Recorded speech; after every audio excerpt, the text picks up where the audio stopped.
Welcome to Women Building Women, the podcast with the intent of driving out animosity amongst women. I'm your host, Samantha Letshedi, and this is episode 9, Young Moms.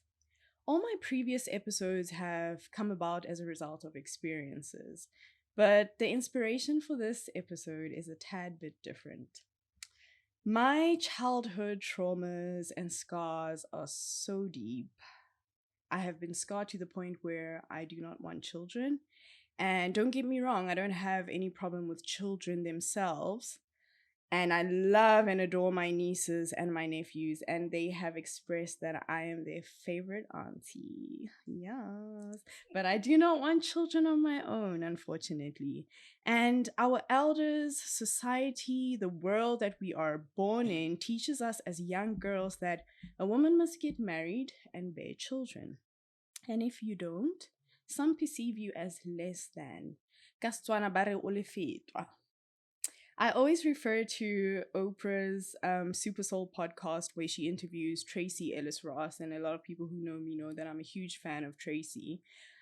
Tracy is a 51-year-old woman with glowing, flawless skin, a bomb banging ass body that I strive to have at the age of 50. And she is thriving in her career and she is content.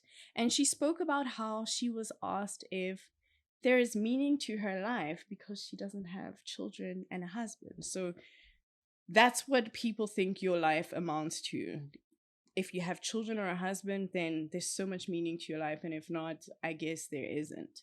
So I want to ask you ladies, my two beautiful guests, Kgomotso Mogorosi, also known as Mexia, and Antoinette Mnguni.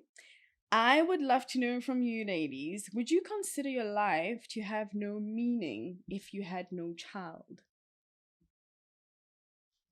Anyone? Is that heavy? Seems like it's heavy. It's very deep. Okay, I would say yes and no. Because I wouldn't say had I not had children, my life would be meaningless. Meaningless. No. I beg to differ. Nowadays we are driven by our careers, our goals, our dreams. We want to travel, we want to do a lot of things in life. It's not all about building families or a home or anything like that. So for me personally, it's yes and no. Also because my children literally brought meaning in my life, because had they not been there at a certain period of my life, I wouldn't have survived, honestly. I feel like they brought so much joy. They brought so much peace. When I just look at them, I see life. So yeah, I'm on both green and red. And you? I don't know. Because I never really thought about having kids. It just happened, But when I look at my life now, or looking at where I am right now, I don't think that if I did not have a child, I would see it as meaningless. There's so much to life, so I don't think that I would see it as meaningless. But at the same time, I can't picture my life right now without my daughter, I don't think so. Yeah. Okay. So where this question comes from, right?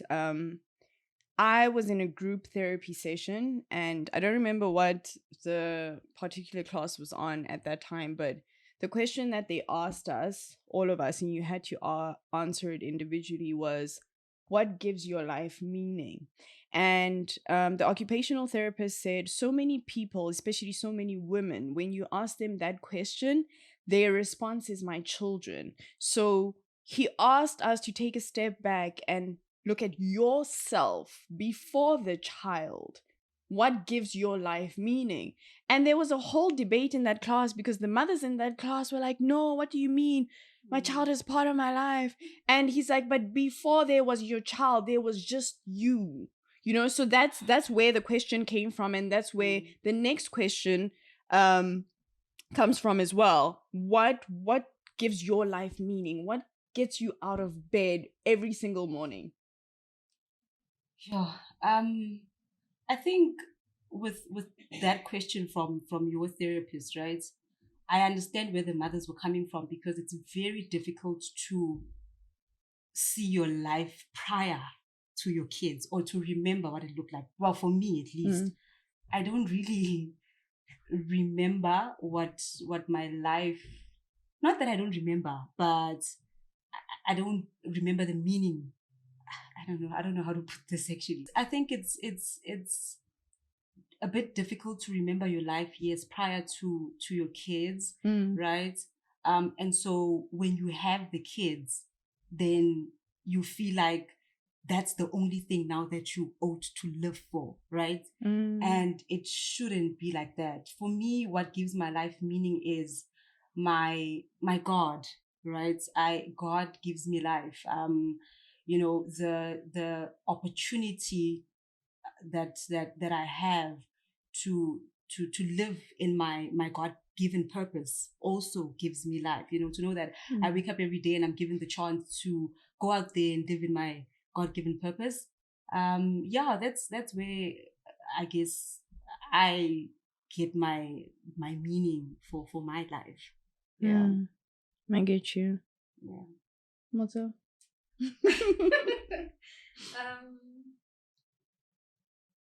What it's about what drives us.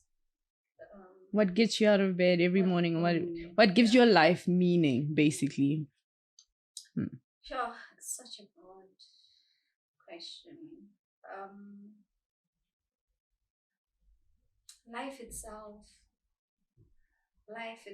Sami. I can concur with what the therapist said when he or she said that there was life before your children, because actually that's what was in my mind, but I just didn't say it or mention it. It's very true. So I am very goal driven, and I have a lot of things that I want to achieve. I want to make an impact in people's lives, and I believe that that's my God given purpose. God-given purpose, in life. I would love to see myself getting to that point where I say, I've had an impact, a positive and good impact. I've helped out people in life that needed support, help, guidance, or anything of that nature. So what drives me is just my family, like just having a purpose in life. There's nothing specific. I would be lying. I'd really be lying, because also it changes from time to time. I don't know if it's only with me, but it changes. So I get you. You know, I was having a conversation with my lash tech the other day, and she was telling me about the struggles that she has faced with raising her children. I think she has twins and a son. And I spoke to another friend as well who was telling me how, you know, you find that you have your husband or the father of the child in the same house, but you are the primary caregiver. You are the one taking care of the child. When the child is crying at night, it's you. I saw it with my sister as well. There were times when I felt so sorry for her, because I felt like, yeah, you got a man, you got the baby's father, but like he's just chilled and you're doing the job, you know? And then you hear of postpartum depression as well. So I don't know, did you guys suffer from this? Like, if we take it, you know, way back to when your children were still babies, did you ever suffer from that depression, or do you know of it? You know, just share whatever you got. I didn't, right? I didn't suffer from it. But I do remember that in the first few weeks of being a mom, there were moments where I felt really overwhelmed. And I, obviously, in the Black community, when you give birth, you go home for a couple of weeks or months. And I did, right? But then after a month or so, I was like, no, I want to go back to my place, right? Yeah, I was like, I want to go back to my place to be with my child and my partner. So I went back home, to my place, that is, to our place. And at the time, my partner had recently started a new job. So he would leave home like really early and come back like really late. And I'd find myself having to deal with this little stranger like by myself. Little stranger, wow. Because that's what they are. I mean,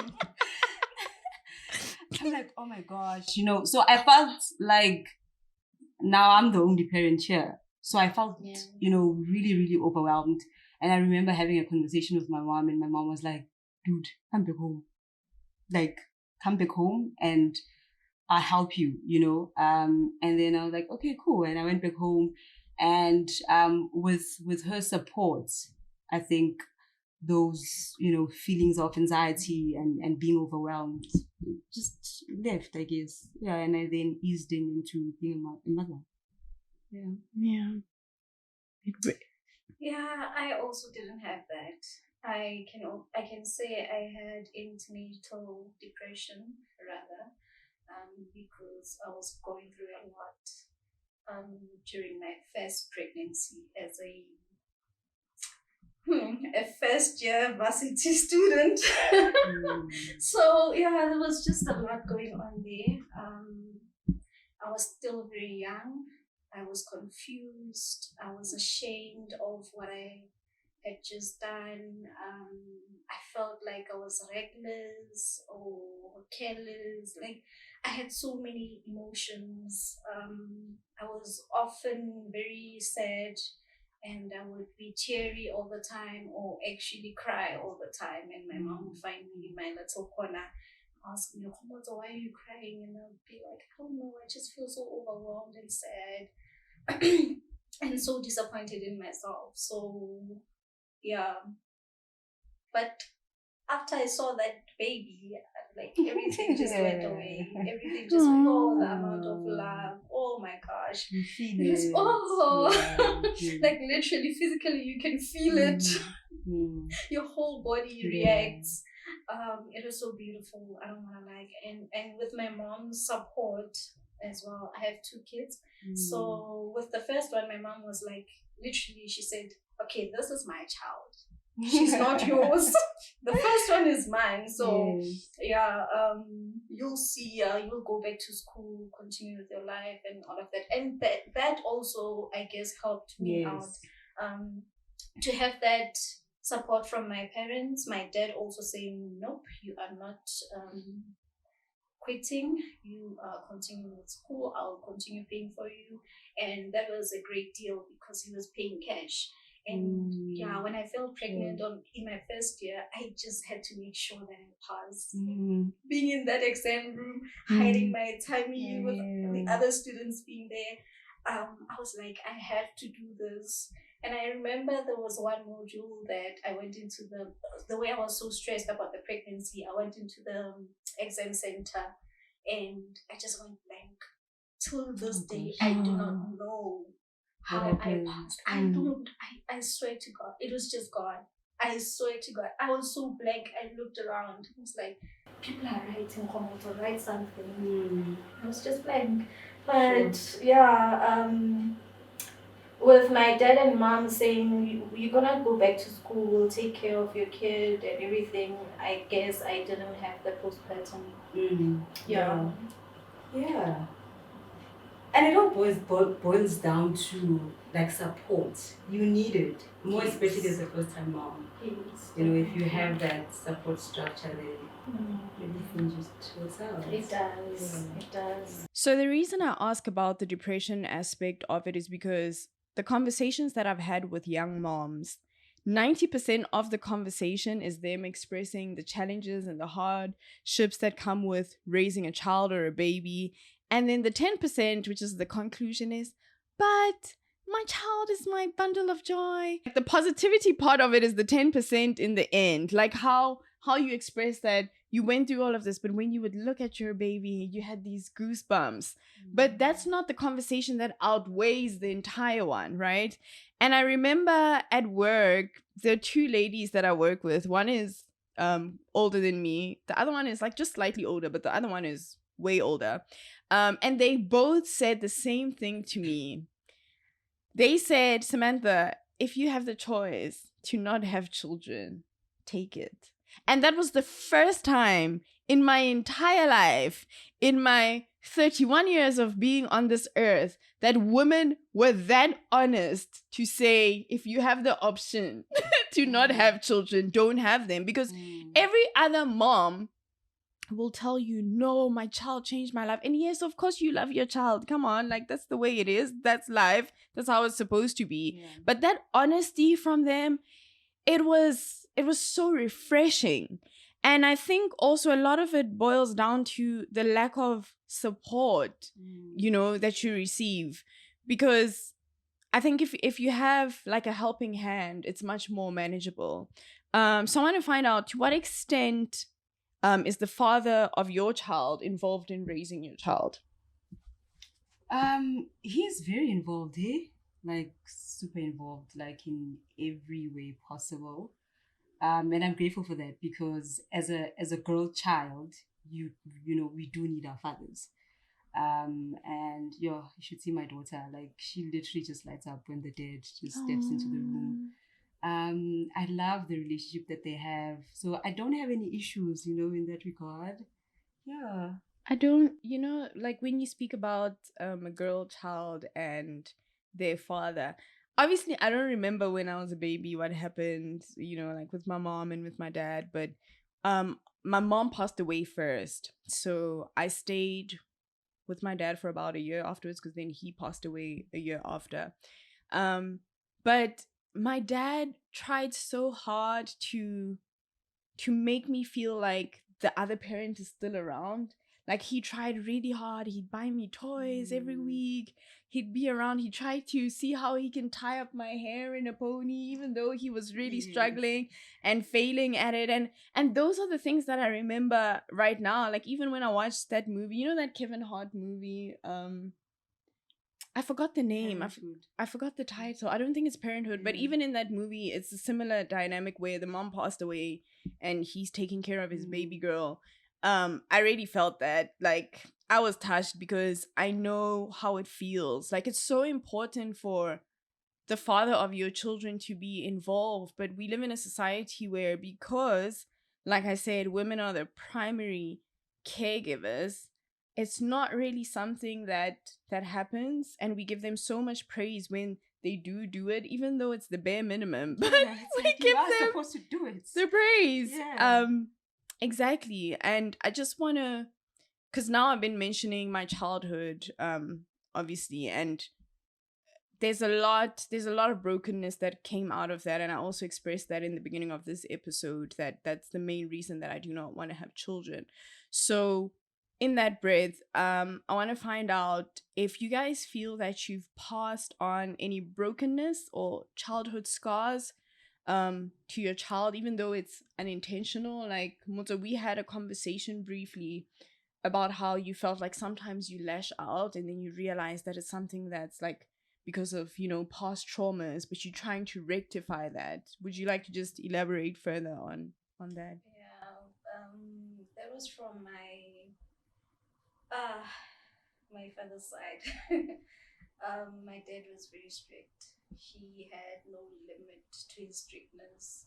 So it was to the point where when we heard the gate opening, you make sure that you're proper and you didn't touch anything that's not supposed to be touched or anything like that, because he was very strict and people know him where we stay. So even the way he used to speak to us, and funny enough, he used to say, but people, you are getting me wrong, because the way I speak is very loud and intimidating, but it's not to say that I'm shouting at you or I'm scolding you all the time or anything like that. It's just how I speak. But that we couldn't just get used to that, the way he spoke, because he's very he's very rough. So he was that type of parent also that would check time, how many minutes you took to come back from the tuck shop. If he sent you to the tuck shop, then he checks, did you take 5-10 minutes? If 10, then you're in trouble. You are in trouble, and he doesn't care who he's sitting with. Maybe he's with friends or anything like that, and you'll just receive your scolding. You're scolding. And funny enough, he never laid a hand. He never ever laid a hand. But you will feel him. You would feel him. Till this day, I'm not free with my dad, to be honest. That's how scared I was of my dad. I was very scared. Even with the first pregnancy, I just didn't. I thought I was gonna die because, guys, it was so tense in the house. He couldn't even look at me. The way he was so angry. He's a disciplinarian. What's the word? This word is so difficult, guys. Disciplinarian. Yes, that's the one, honey. That's the one. Nah, English ain't our first language. We ain't about to be judged over here, okay? Yeah. English is for the British people. So he instilled that in me to be this very strict person, even though I consciously see how I'm reacting to my kids. I cannot control it. Like, I would want to stop shouting or screaming, but I just can't help it. I don't know how it happens. Then I later realized that it was based on how I was brought up. So yeah, it's a very painful thing because I don't want to I don't want my kids to go through what I went through. I don't want them to fear me. I want them to be friends with me, to be free around me, to be able to tell me anything, because I wouldn't go to my dad and say, Papa Vanchapile. His response would have been I remember this other time I came back from school. There was this strict teacher. He used to beat us all the time, guys. In primary. Came crying home, told my mom. My mom was like, okay, tell your dad when he comes home. Did he not laugh at me? Wow! Because he loves punishment. Oh, he found satisfaction from that. Oh my gosh. He was so proud of that teacher. Like, yeah. Wow. I didn't do anything that time. Like, I'm just this quiet child all the time in class. I do what I am told to do and everything, and he knows that I'm quiet and shy and wouldn't do anything naughty in class. And I thought that he would say, he was not supposed to my be child. Just go to the school, not my child. You're not supposed to lay a hand on my child. He was like, yeah. Wow. Okay, this is not funny. It's not funny, but it's sad. All you can do is laugh about it. So yeah, it's a very difficult one. I can't. Also, it has made me to be. I can't easily be affectionate to my children. It breaks my heart, honestly, because I'm a young mom. I know better. I should do better, but it just happens, guys. I don't know. Yeah, I can't easily switch off the. What you've learned. Yeah. What you've carried. But you acknowledge it. That's the first step, because you know what's going on. So the next step is just trying to work on making that change. Because, I mean, it didn't feel good for you, right? To be so terrified when you hear the gate opening and your dad is coming. Like, that's your dad. You should be happy that he's home, not terrified. And you don't want your kids to feel the same way about you, that, oh my gosh, my mom is here. Oh, no. No child deserves that. And my first child is so vocal. She expressed how she felt about how I would just lash out and all of that. And it broke my heart. We both cried. It was very emotional, and I couldn't explain it to her in a way that she will understand and not look at her grandfather in a different Right, yeah. light. Do you understand? So because she's a child, she'll feel like my dad was abusing me, something like that. Yeah. And I just didn't want to have that picture in her head. I get you. Sure. But is your dad like that with your kids? Yeah, that's No. how it always is. The grandparents, they will spoil those little kiddies. Like, yeah, I don't. Yes. They're very different to how they raised us. Yeah. Sure. But I mean, we're glad about that. Yo, we can't. No ways. Do you have anything similar, or were you raised sharp and you're also raising your child sharp? I don't think anyone was ever raised sharp. I think for me, it's the overcompensation trauma response. Oh yes. Because there were some things that my parents couldn't afford, right? Like, for example, they couldn't afford to buy me clothes every season. And I go overboard now, right? But I go overboard, like summer, spring, winter, autumn. Like, all the seasons. You know what I'm saying? Yeah. But then I think I realized it like early on, probably when my child was about 2 or 3, that no, man, this is not normal. I should be able to say no to my child. I can't constantly say yes. Every time she wants something, it's a yes. Yeah. So it's the overcompensation part for me. But I did realize that I am overcompensating and I should cut down a bit. So I think I have a bit, but we'll get there.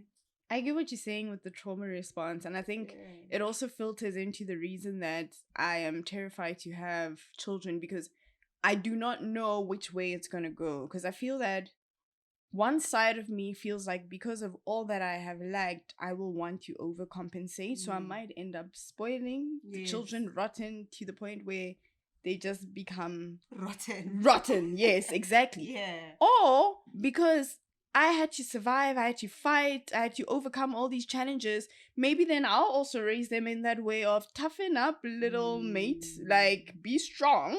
I went through it, you can go through it too, right? So I don't know if I would be able to find that midpoint to raise the child right. And I don't know if there's even a way to raise a child right, like if anyone knows, because I feel that parents, even though they have done it before and they have their second child, like no one really knows. No one has a handbook or an parenting 101 exactly to raising a child. So what has been the biggest challenge in raising your child?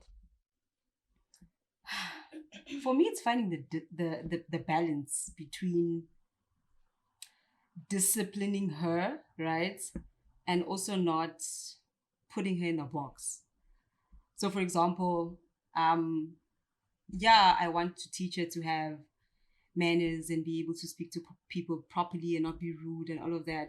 But I also don't want to raise a timid child, right? So it's just finding that balance, and it's a bit difficult. But I think with time we'll get it right. Yeah. What are your challenges? To not be strict.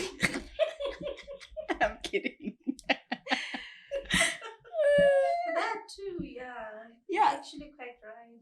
Because when you come from a strict household, because my mom was also very strict, right? But the difference with her is that she allowed me to still be myself, to develop my own personality, to have my own opinions. Okay. But I knew that there were certain things that I couldn't do, you know? And I guess I liked her parenting style, but there's certain things that I don't agree with that I wouldn't do with my child. But I like the fact that she still allowed me to be me, you know.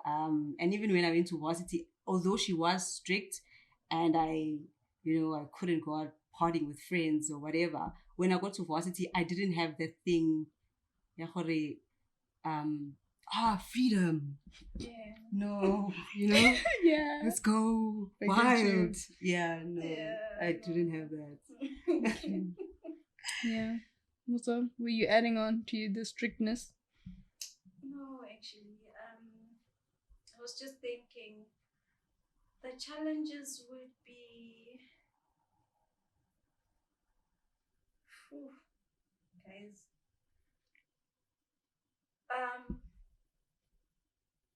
One would say financial constraints, but I don't know. Somehow I make it. No matter how hard it could be or it gets, somehow I just make it. So I can't say financial constraints or anything like that that makes it difficult or which contributes as a challenge in growing my kids or raising my kids. Making sure that they feel loved even though I'm not around. That's the biggest challenge for me. I don't know how to explain it, but that's just how I am. I just feel like whenever I'm not around them, they don't feel loved as much as I would want them to feel loved. And I feel like they are very vulnerable out there, and that would contribute to them not having self confidence and all of that. So, sure. Also protecting your kids, Samantha. There's no control over. You don't have 24 hours of control over your kids. Like anything can happen when they are not in your care or around you. So that's very challenging as well. You keep worrying if your kids are safe, they're fine, they won't come across any danger or anything like that. Yeah, that's quite challenging from my side. Guys, I thought you'd give me more. You see this question? I thought you'd give me the behind the scenes stories to validate even more why I shouldn't have a child. I said the biggest challenge in raising your child. But I do understand from both ends where you guys are coming from. And I'm just gonna digress a little bit. Something that I think I've struggled with as a friend to young moms is I don't know when to or if I should or how to invite you guys to parties or social outings, because I'm like, what if my invitation you perceive it as, but Samantha knows that I'm with the child, where does she think, like, who's my child going to stay with if I go out with her? And then on the other side I'm thinking, but if then I don't ask you, maybe you feel like I'm leaving you out, I'm excluding you from stuff. So for me, it's so hard as a friend to find that balance in knowing, do I just invite you anyways? Do I not bother you because maybe I'll make you feel bad?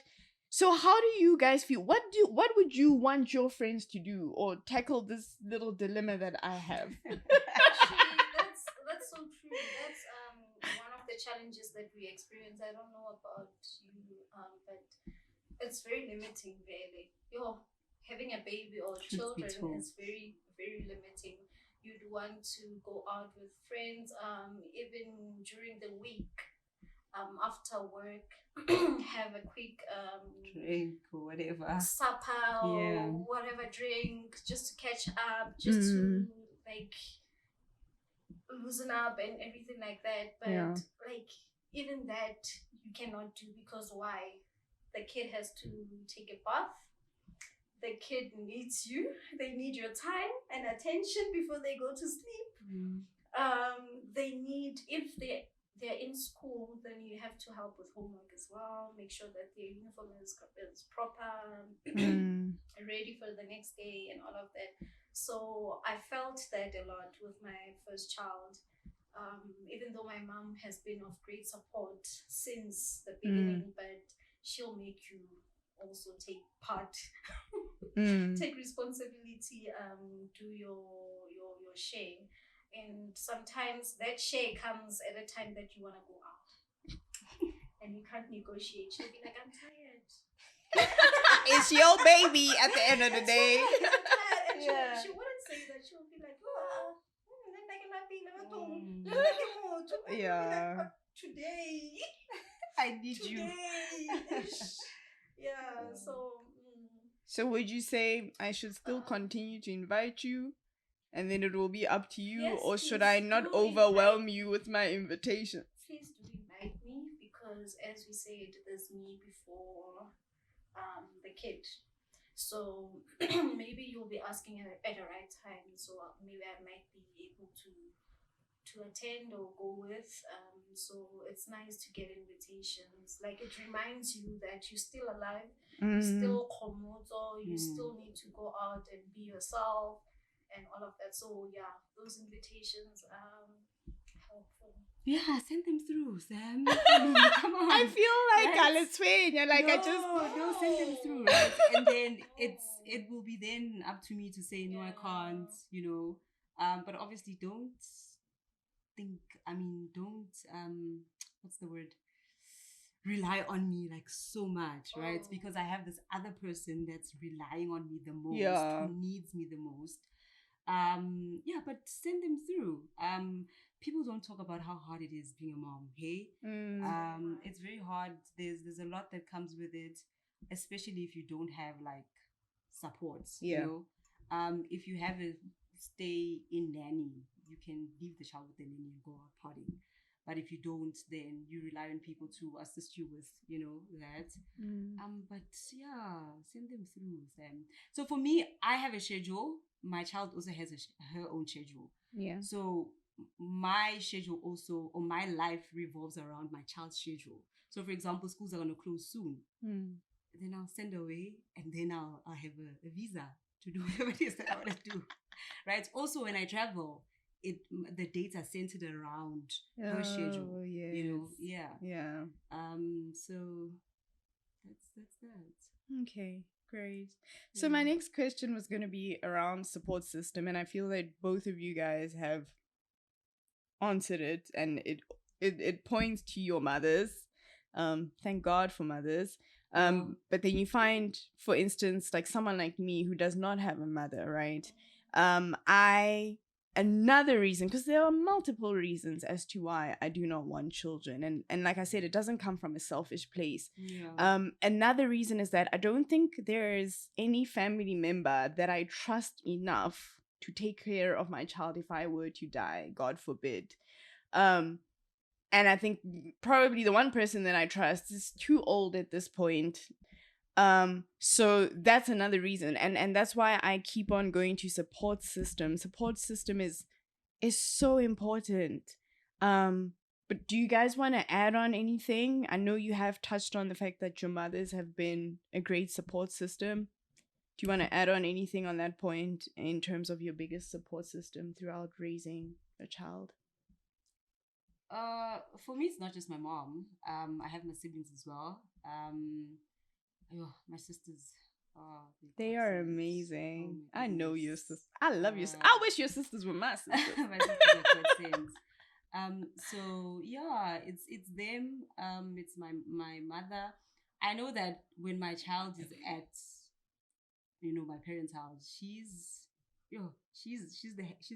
at her happiest, and I know that she's safe. I could go anywhere in the world and I wouldn't worry. Like, I wouldn't worry about her, about whether she's eaten or whether she's taken a bath, because they treat her like, she's their own, and I appreciate that. So my parents, my siblings, they play a great role, in my support structure. I love that. I share the same sentiments. I wouldn't say my sisters because I have two. The last one is last born. Like, she would never compromise. So yeah,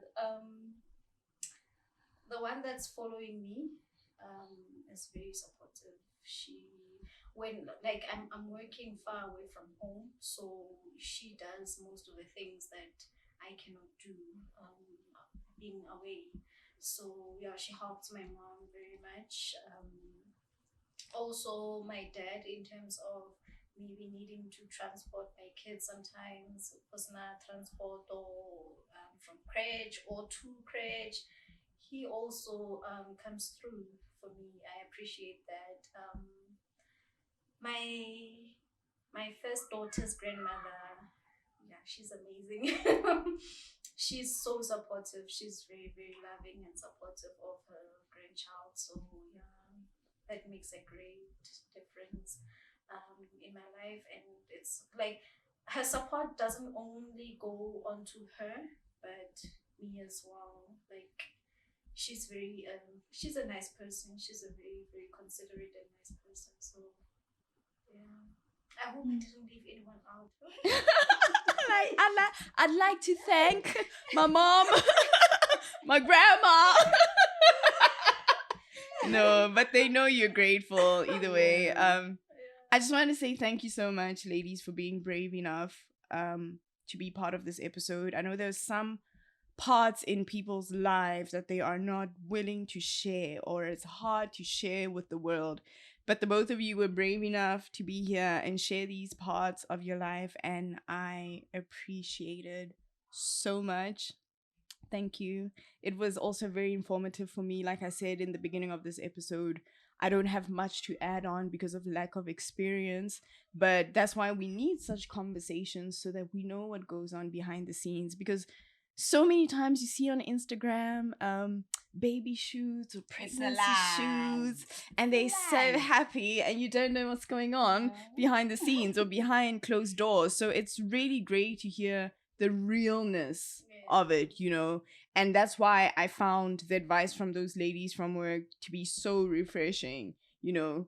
So thank you so much, and I hope everyone gives young moms the grace that they deserve. Thank you so much for tuning in.